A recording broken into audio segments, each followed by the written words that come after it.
uning tarkibidagi uglerod atomlari massasidan 800 grammga ko'p. E'tibor berdikmi? Polietilen massasi uning tarkibidagi uglerod atomlari massasidan 800 grammga ko'p bo'lsa, nima bildiradi? Polietilendan qaranglar.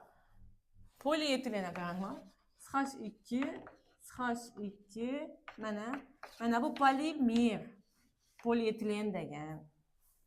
Shundan uglerodni ayirib tashlasak, nima qoladi?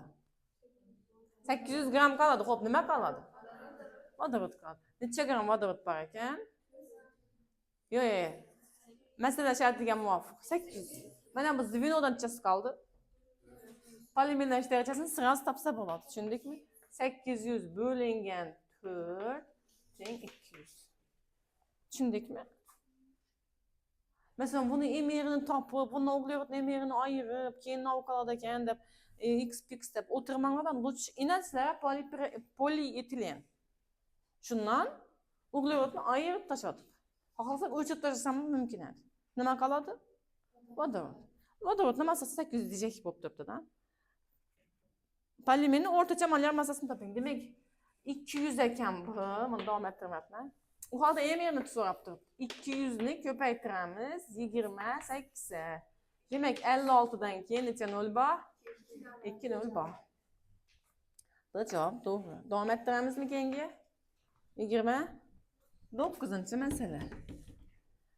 Molekulyar massasi 17700 bo'lgan xloropren kauchukning polimerlanish darajasi.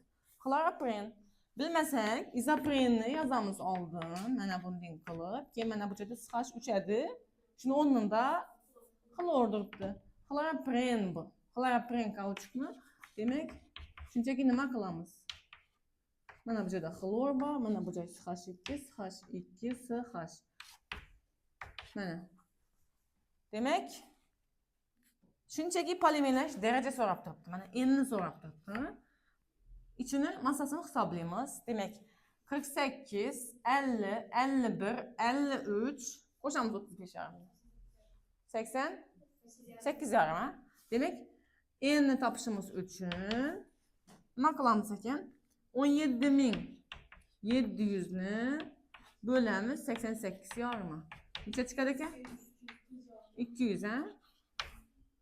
Javob to'g'ri.